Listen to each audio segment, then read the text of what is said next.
Making the headlines tonight, Prime Minister Hun Sen praised the General Department of Taxation for their excellent tax collection work in 2021.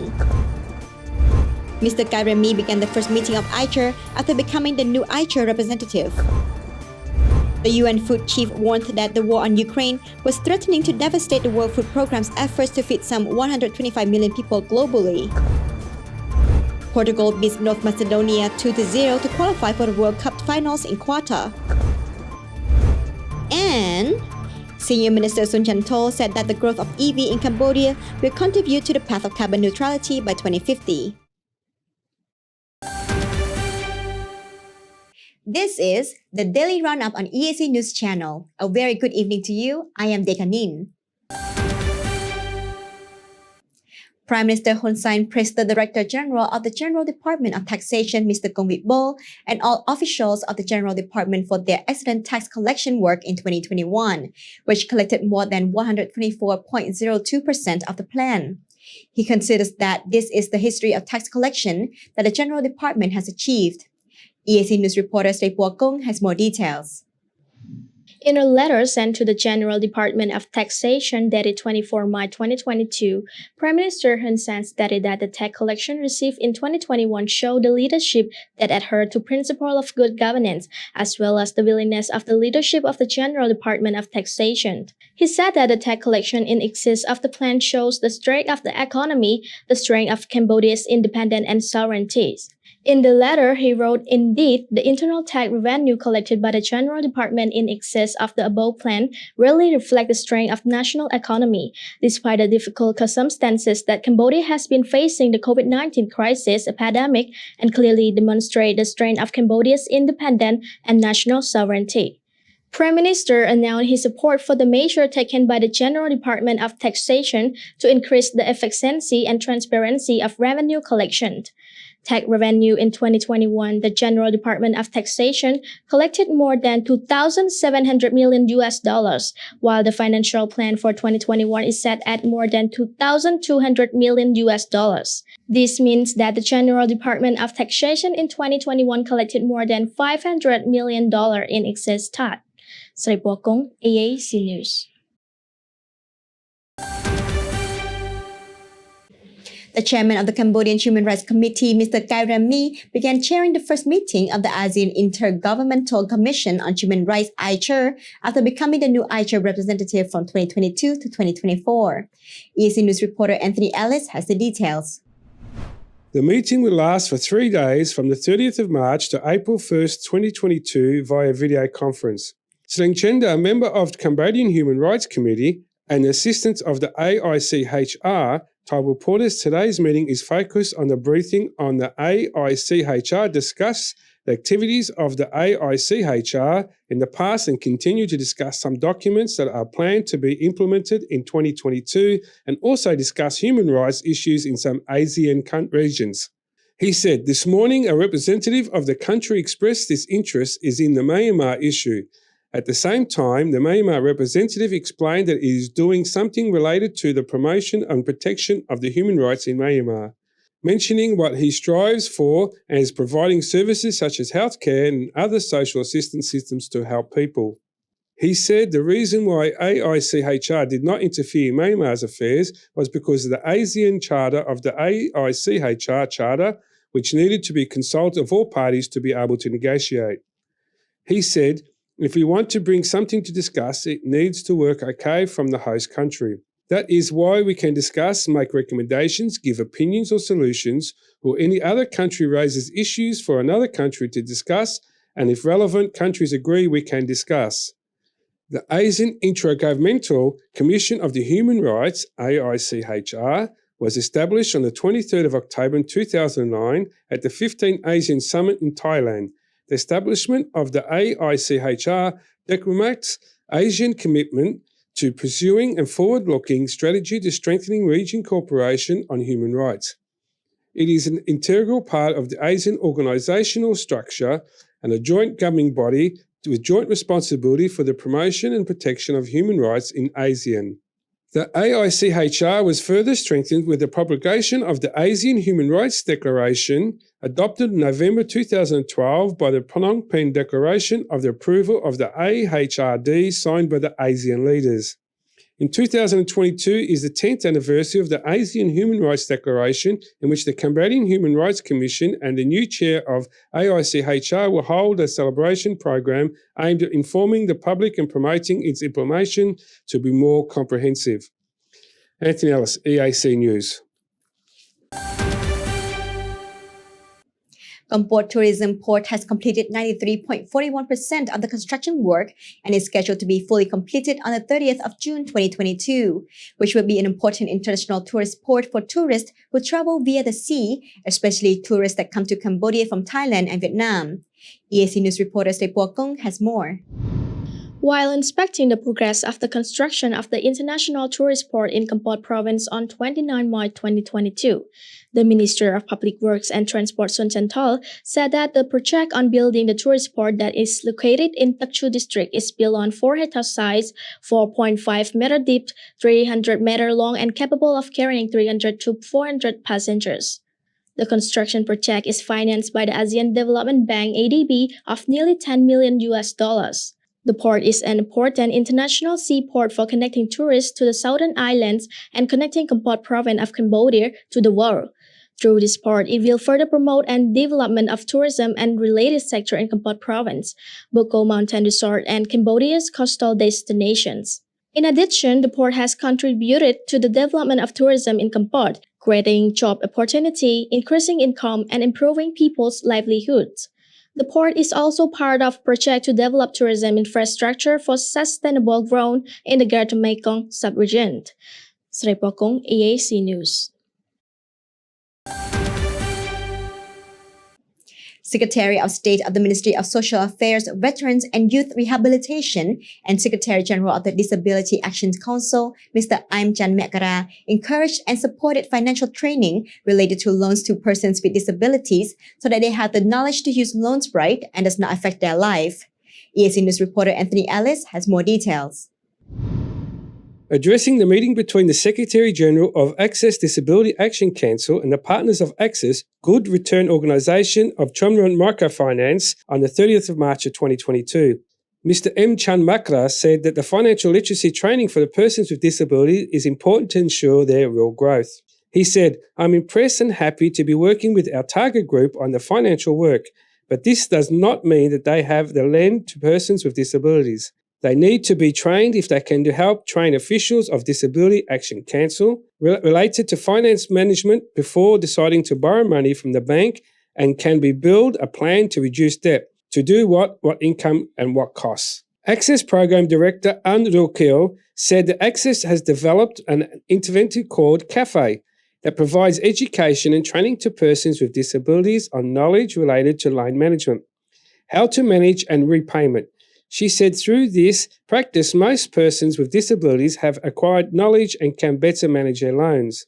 She said, speaking of CAFE, it is to increase the profit of borrower to study this course. They have to study 5 days and 6 modules so that they know how to manage time when borrowing money.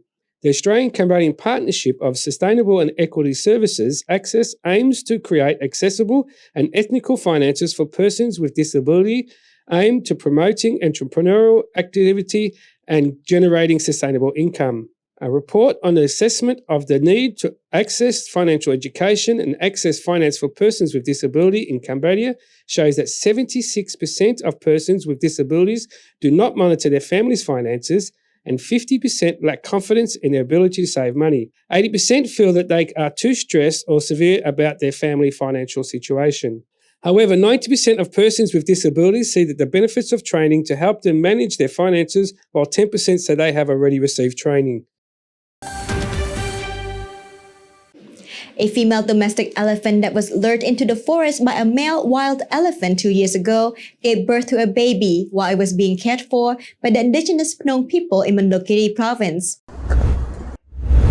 This announcement of the elephant's birth was made by the Minister of Environment, Sai Som-al, on Tuesday, 29th of March. The director of the Mondulkiri Provincial Environment Department, Kai Sopet, said that the baby elephant named Jipik is the child of a wild male elephant and a domestic female elephant named Jipal. Baby elephant Jipik was born on the 22nd of March 2022 after a gestation period of 23 months and 3 days, according to provincial authorities as well as the conservation team of the Mondulkiri Provincial Department of Environment and the Phnong indigenous people in Putrom village. According to the tradition of the Phnong people, when domestic elephants give birth, they have to sacrifice buffaloes, cows, pigs, chickens, and ducks to ask for happiness. On the 22nd of April 2020, a wild elephant was walking along and grazing by 3 female elephants in the forest behind the houses of some Putrong villages in Romania Commune, San Manoroma City, Mondulkiri Province, inside the Kaisema Wildlife Sanctuary. The wild elephant ended up luring the female elephant Jipal into the forest for several weeks, upon which she became pregnant. At the time, 5 of the elephant caretakers had to run up trees to escape the wild elephant's aggressive behavior.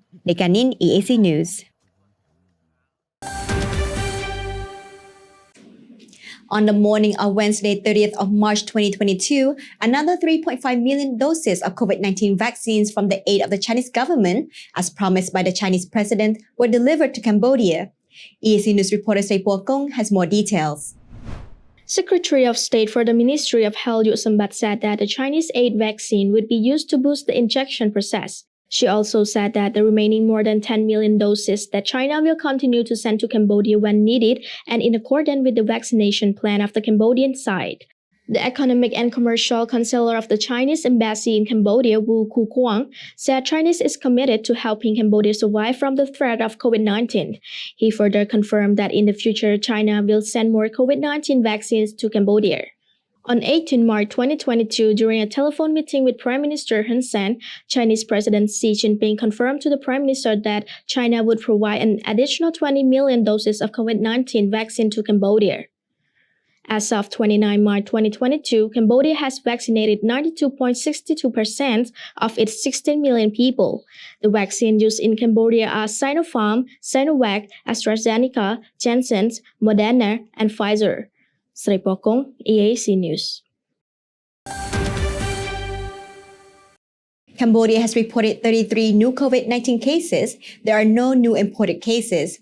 There have been 71 patient recoveries and no new deaths. The kingdom has now recorded 15,144 cases of Omicron, 1,351 imported, and 13,793 community cases.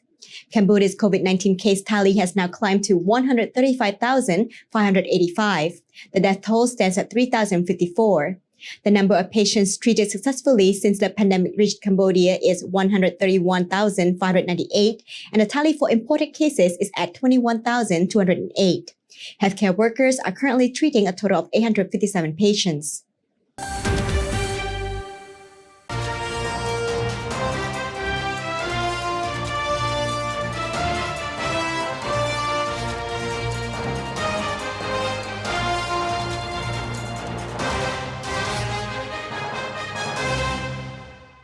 Now for a look at news-making international headlines this Wednesday, 30th of March.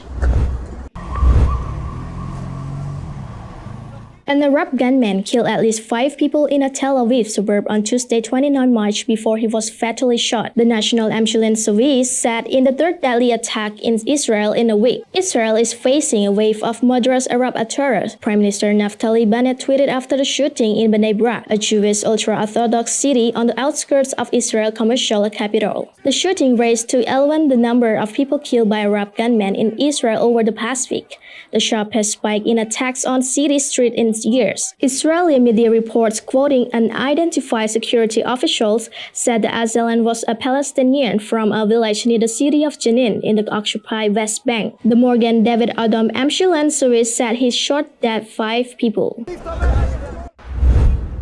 The recaptured town of Irpin near Ukraine's capital Kiev was an eerie wasteland of burnt-out homes on Tuesday the 29th of March. The devastation of the town tested to the horrors of the frightening bombardment there. Bodies of dead civilians lay scattered on the streets as the stray dogs roamed between fallen trees and debris. Ukrainian President Vladimir Zelensky and Irpin's mayor on Monday the 28th of March said the town had been retaken by Ukraine forces. At peace talks in Turkey on Tuesday, Russia promised to scale down military operations around Ukraine's capital and north. Russia's invasion has been halted on most fronts by stiff resistance from the Ukraine forces, who have recaptured territory even as civilians are trapped beside cities. More than a month since the invasion began, the defense of Ukraine's capital, Kyiv, has played out of heavy clashes in places like Irpin and northwest of Kyiv. When the histories are written, towns and villages like it may be minor details, but they are where the Russians advance and has been halted, sometimes by small mobile Ukrainian units wielding an anti-tank weapons shipped from abroad. Russia describes its actions in Ukraine as a special operation with an aim of demilitarizing its neighbor. It has denied targeting civilians.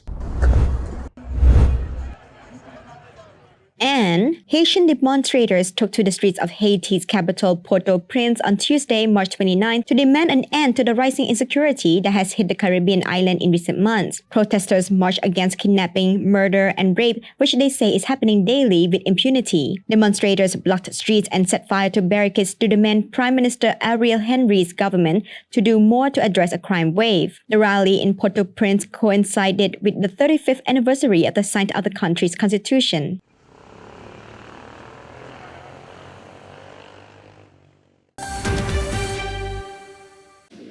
The UN food chief warned on Tuesday, 29th of March, that the war on Ukraine was threatening to devastate the World Food Programme's efforts to feed some 125 million people globally, because Ukraine had gone from the breadbasket of the world to breadlines.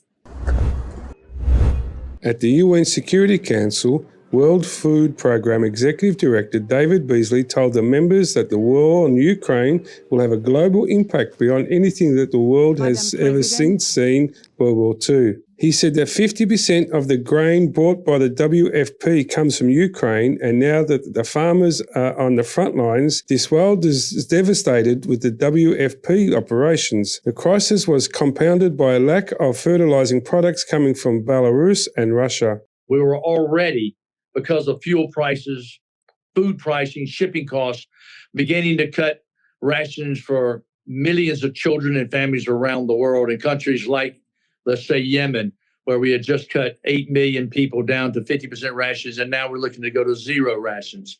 Niger, Mali, Chad, and I could go on and on and on. So now we're talking about a catastrophe on top of a catastrophe.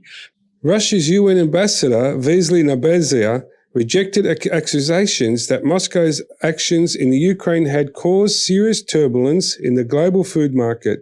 Instead, blaming Western sanctions on Russia, Russia calls invasion of a special military operation that aims to destroy Ukraine's military infrastructure. The 193-member UN General Assembly has overwhelmingly deplored Russia's aggression and demanded it withdraws its troops. US Deputy Secretary of State Wendy Sherman told the Council that sanctions were not fueling the global food crisis.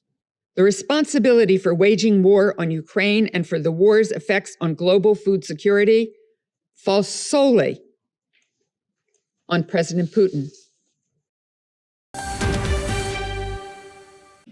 On Tuesday, 29th of March, music stars took the stage to perform a televised concert aiming to raise funds for the Disasters Emergency Committee's humanitarian appeal for Ukraine.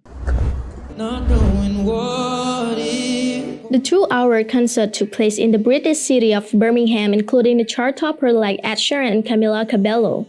The concert also included Snow Patrol, Emily Sandé, Tom Odell, Manic Street Preacher, Anne Mary, Becky Hill, The Kingdom Choir, Gregory Porter, Paloma Faith, and Niall Roger and Chick.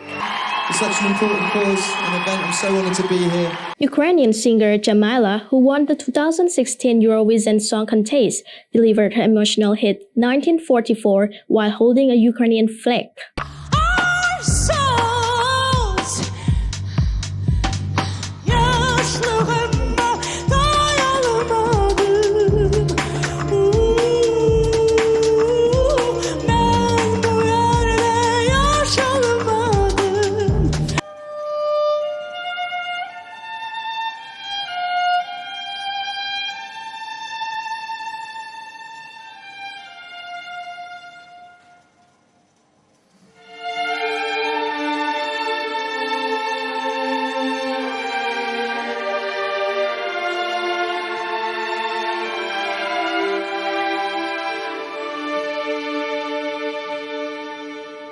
Between sets, Camila Cabello thanked the people for helping raising funds for this important cause. We're all praying tonight for the peace and the safety of the people in the Ukraine.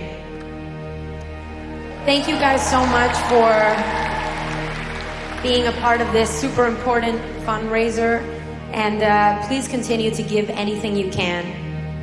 The organizer said that the concert has raised £12.2 million to help Ukraine. Russian attack on Ukraine, which started on 24 February 2022, has killed and injured thousands of people, created nearly 4 million refugees, and pummeled Russia's economy. After the break, a look at all the latest sports news.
If it's happening and you need to know about it, you'll get it all right here.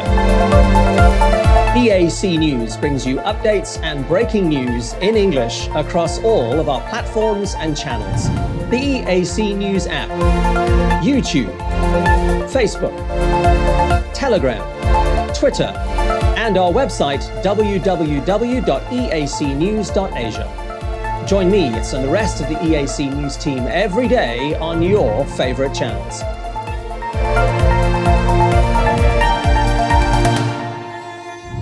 EAC News, Cambodia made clear.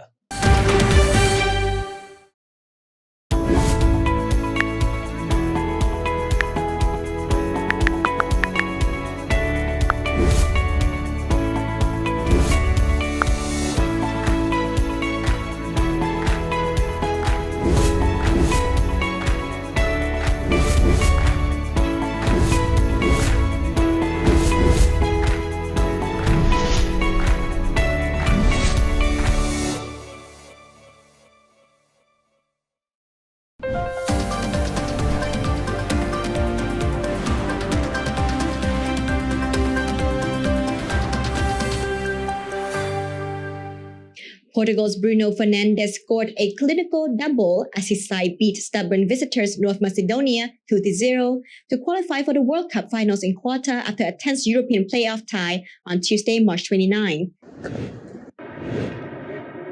Roared on by 50,000 fans at a sold-out Dragao Stadium in Porto, Portugal dominated the game from the start, but struggled to break down the strong North Macedonian defence, managing only 3 shots on target despite having almost 70% of possession. Fernandes opened the scoring 30 minutes into the first half after intercepting a pass by his best friend, North Macedonian captain Stefan Witowski, worked a great 1-2 with Cristiano Ronaldo before whipping the shot past the goalkeeper. The 27-year-old attacking midfielder sealed Portugal's win in the 65th minute, striking home a volley from Diogo Jota cross. Fernando Santos' team then ran down the clock, celebrating the final whistle with their joyful fans that remained in their stands for almost 15 minutes after the game, singing as the players completed a victory lap holding a huge Portuguese flag. Portugal coach Fernando Santos said said, we've already proved that we could win two very important competitions. Obviously, we know that where the World Cup takes place in November, there will be a great squads in competition. But like always, Portugal will be the candidate too. And that's what we will try to do, is win. Naturally, knowing that we are a squad of great quality.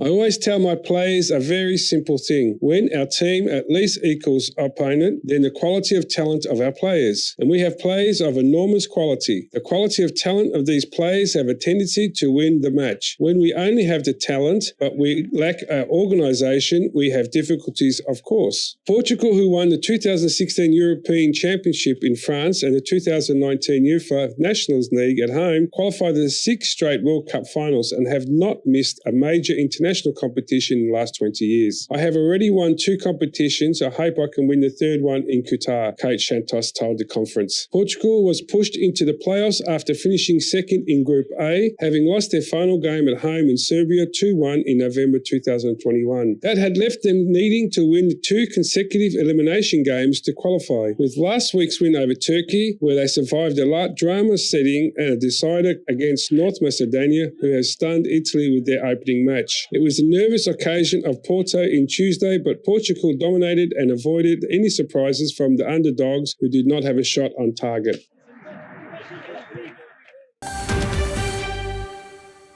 Rajid El Morabiti won the opening stage of the Marathon des Sables on Sunday, March 27th, as the 36th edition of the race got underway in the Sahara Desert. El Morabiti, who bagged his 8th title last year, is to victory in the 30.3-kilometer stage ahead of fellow Moroccan Aziz Diacho, while his brother Mohamed finished 3rd. In the women's race, debutant Ana Comet of Spain and friend Sylvain Cassot came 1st and 2nd respectively, while defending champion Aziza Raji completed the podium. Monday's 2nd stage takes the run along a 38.5-kilometer route.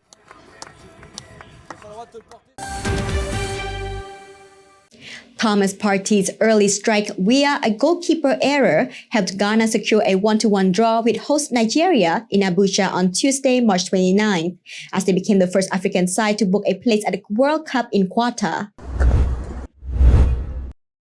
Ghana advanced to the finals on the away goals rule after the first leg finished goalless on Friday and will take part in the 4th World Cup after appearing in 3 in a row between 2006 and 2014. The visitors took a lead at the Mohud Abdullah National Stadium on the 10th minute when Partey spectacularly shot from the outside the penalty box squimbled under the goalkeeper's Francis Uzo, who should have made a comfortable save. More fancies Nigeria equalised via penalty as Donis Odi chatted into the Aldoma Lookman in the box and William Trus Nkong's thunderous spot kick nestled on the top corner, but they would not find the winner they needed. I expected us to win. I knew it was going to be difficult, but I still expected us to find the 0 to win at the end of the day.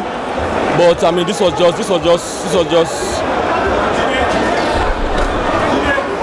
a disaster.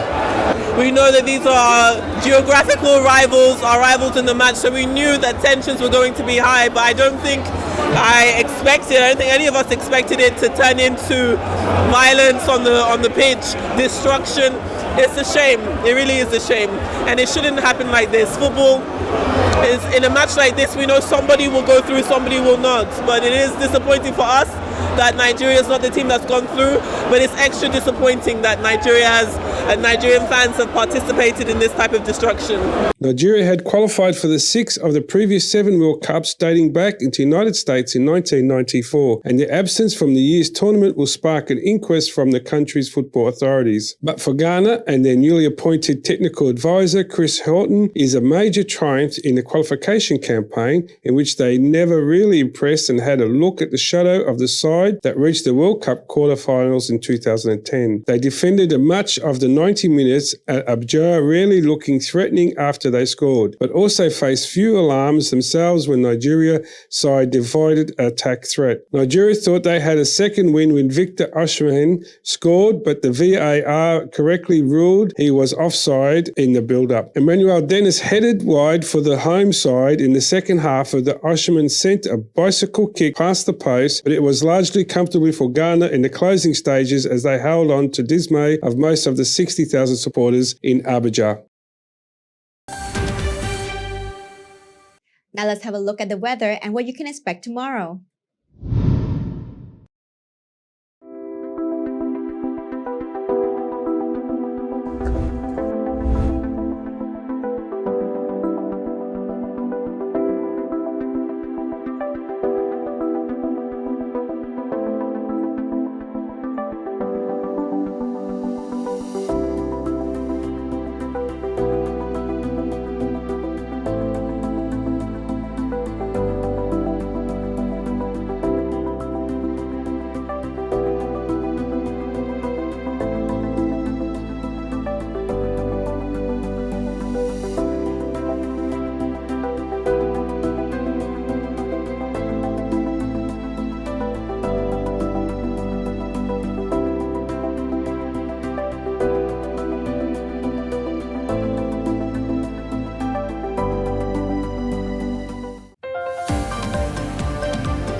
And finally, with the rising price of gasoline after 2 years of the coronavirus pandemic, it's easy to see the toll on the general public, especially on those whose livelihood revolves around transportation.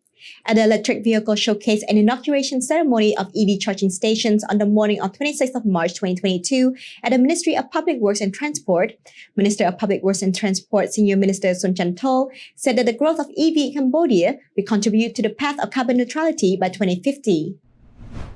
Mr. Red is one of many motor taxi drivers in Cambodia who has been struggling financially due to the rising price of gasoline. Presently, motor taxi has many problems because of the rising price of gasoline. Before, I used to get 5,000 to 6,000 real for a short distance and earn a little bit of money. With the rising price of gasoline, there's no profits. Before, I used to earn 30,000 reals a day. Now it's hard to do. The government is aware of the issues inflicted on the people as well as fighting the climate crisis, and thus the electric vehicle showcase from 9 brands include BYD Cambodia, Car4U, Hongi, Oyika, Onion Mobility, Jaguar, Komen Khmer, Miku, and Voltra. Senior Minister Sun Chantol was surprised to see the variations of electric motorcycles and car brands in Cambodia, including Onion Mobility Tuk Tuk or 3-wheeler, which are built in Cambodia. The Ministry of Public Transport is committed to lead, to assist, to cooperate with various government agencies and the private sector to push the EV in order to contribute to the reduction of CO2 in the environment, to ensure that we will meet our objective to have the carbon neutrality by 2050. UNDP has provided 4 fast charging stations to encourage the use of EV. One has been placed at the Ministry of Public Works and Transport. They will also place one at each of the following provinces: Siem Reap, Battambang, and Sihanoukville. With the participation from Total, Katek, PTT so far and the rest to follow, some gasoline stations have pledged to put their own fast charging stations in important areas. A representative of UNDP Cambodia, Alisa Shakir, has added that with the recent grant from Japan, they are able to help support access to energy for people who are not on the grid and work on energy efficiency in buildings, to cut down on wastage and to use the energy efficiently in a more meaningful way. Thus, she was happy to support e-mobility in Cambodia. She is working with the government to create more shares of renewable energy onto the grid. She also believes that with the focus on renewable energy, Cambodia will be able to create a whole new workforce market, which will be important for the future economic development of Cambodia. This shift or this energy transition, whether in normal like energy settings, but also in the e-mobility, would need new expertise. They need new markets. They need new products. And for this, we need really to invest in developing the skills and expertise, the Cambodian skills and expertise, but also to put the right laws so that the right energy transition happens in Cambodia, cutting down on other types of pollutions, that might also affect the environment, and of course increase as much as possible more the renewable energy in the grid and use solar energy so that we can be efficient and we cut down on the emissions and reach by like the carbon neutrality as soon as possible. Chuan Von, Director General of the General Department of Land Transport, agreed that EV is the future. It will help create more jobs. With new technology, it will help develop human resources with the latest technology while cutting down on pollution with the rest of the world. The ministry is aware of the increase of electricity usage and how Cambodia has dealt with electric shortage before. The ministry is working with EDC. Regarding the energy source, we have talked with the Ministry of EDC. With EV, we will have to use a lot of electricity, but we will cooperate together to provide enough electricity for the EVs and the EDC, working on the energy source and clean energy as well, so that it won't harm the environment. In addition to saving money on pricey gasoline, electric vehicles have been especially helpful for Thon Kum San and Min Van Na. Thon Kum San said that it has been easy to use his e-bike to sell. He only needs to use his hand to move around. It's especially helpful for him to go up and down the hills without much effort. For Min Van Na, as a kid, e-bike is lighter and safer as it doesn't drive fast.